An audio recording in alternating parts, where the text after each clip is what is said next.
I think, is networking really important in your profession to maybe get clients or in the future be associated with different events? Is networking a key part of your profession? 100%. Networking is hyper important. Um, having a big network, a broad network as a sommelier is key for a number of reasons. Number one, we are a very close community. There are tens of thousands, possibly hundreds of thousands, but I don't know if there's hundreds of thousands, but certainly tens of thousands of sommeliers all over the world. That's a very small community. If you think about how many millions and millions of doctors there are, millions of pilots, mechanics, etc. It's a very small community and the industry is very close knit. So having a solid network is huge. Honestly, most of the jobs I've ever received have been somebody reaching out to me saying, hey, my company is hiring, you'll be perfect for it. And most of the people I've hired have been me reaching out to my network as well. My success now as an independent consultant is based on my network. The reason I get hired to for brand ambassadors, regional ambassadors, to write articles, to train, to do all these things is because of my network. There's no question about it. But also because we're such a tight community, we mentor each other. Having a strong network is so important to be the mentee in the beginning and the mentor once you're more well established. I believe that everybody's successes are largely their own, but I can tell you for certain that I would not have passed the advanced sommelier exam, nor would I be where I am in my career without the network and the tasting group and the study group of the sommelier community in Seattle, where I lived at the time when I passed advanced. So I do everything I can to mentor people at whatever stage they are on their path to sort of pay it forward to the community. Could I have been here without that? Possibly. It would have been a much more difficult path, a much harder struggle, a much more uphill battle to get here. So networking is key. Be polite. Be open to having coffee or a glass of wine with anyone. Contribute selflessly anything that you can to help people along their career path because we are a small community. I'm interacting now with people that I haven't interacted with for 15 years that I never thought I'd see again in my life, and now suddenly we're working together again. So this community has a long memory. Don't burn your bridges, be polite, be hospitable to everyone, and absolutely network. That's right. So I think networking is one skill that we talked about. What are the other skills that you should kind of master to be successful in this career? Communication skills are key. Now, you have to be able to, especially if you're a restaurant sommelier, well, really any aspect of being a sommelier, you have to, in the shortest amount of time, convey the most amount of meaning and information and knowledge in a way that's easy to digest, that a consumer or whoever your audience, your guest is, can resonate with and understand.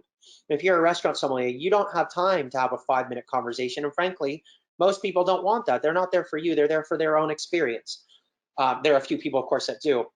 So you need to be able to walk up to a table, interact with the guests, determine with very few questions what they're looking for, and then make recommendations that in a way that appeal to them. Because when you're at that table, there are 3 more tables that also need your services. And there's a server that might need you to get a bottle of wine for them. And there's another server that has an issue because the cork broke. And then you're managing a restaurant too. So they need help seating some guests because they're behind at the door. And the chef is yelling that they need somebody to run food and you need to help with that too. So whether it's in restaurants, whether it's in retail, whether you're an ambassador or working on the supply side or educating, you need to be able to convey very complex information very quickly, very easily. So yeah, communication skills are huge.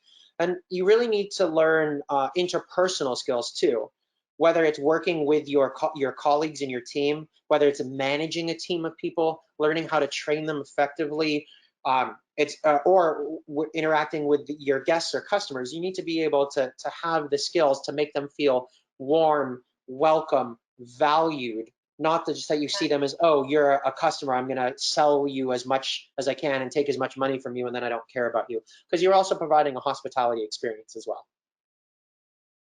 Right. So you can't be really very passive. You need to be like on your toes. You need to be really active to just, that's one Absolutely. important. Absolutely. Right. That doesn't mean you have to be like intense like me. I'm very gregarious and very, my passion is, it shows. You can, that doesn't, I'm Right. not saying you have to be like that, but what wouldn't work would be someone walks to the table, guest says, what do you recommend?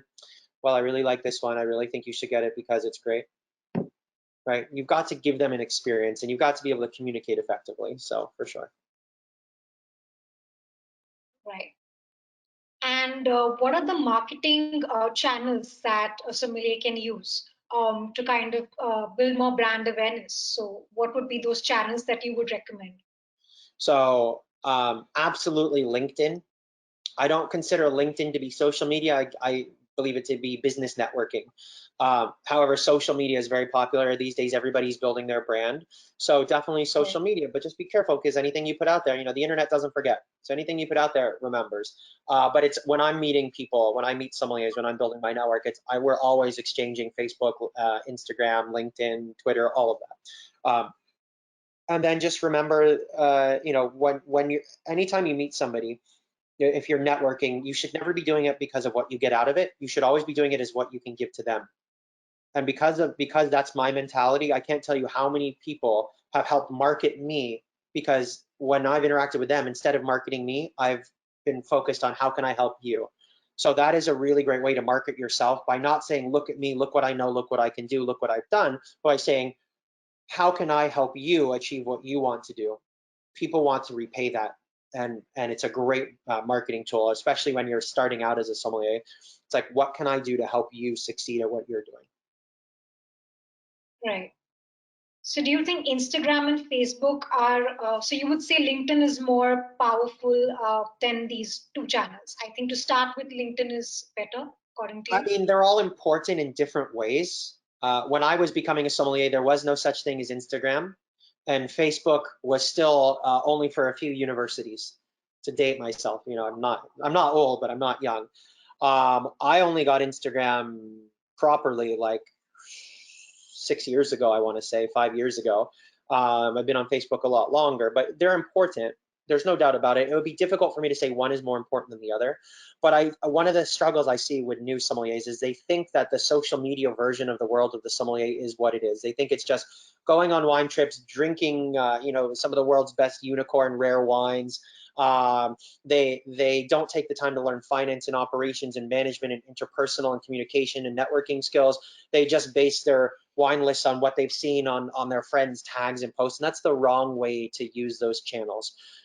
The right and by the way, let me just tell you, if you're using Instagram or Facebook, nobody cares what you're drinking. Nobody wants to see a picture of some expensive wine that you're drinking. Nobody wants to see what you're eating and drinking, even if it's not expensive. That's not the correct way to use it for a business capacity. If you want to do that as a personal record of your life, by all means. But if you're using social media for business purposes, I think about my social media as these people have chosen to follow me, which means they've chosen to allow what I put out there to enter their screen. So I want to do everything I can to make what's entering their screen worthwhile for them, not make them say, oh, great, there's Erik drinking another $500 bottle of wine. Who cares? So I really try to channel my social media content to be interesting, engaging, creative, educational, supportive, community minded. Sure, I post like super amazing wines, but I'll post them in the context. Like here's what I learned about this region by drinking this wine, that kind of stuff. So especially for younger sommeliers, I see a lot of people that, just they use social media as like, this is what it is. I see popular wines on Instagram, therefore I know what it means to be a sommelier. And frankly, that's not how it works.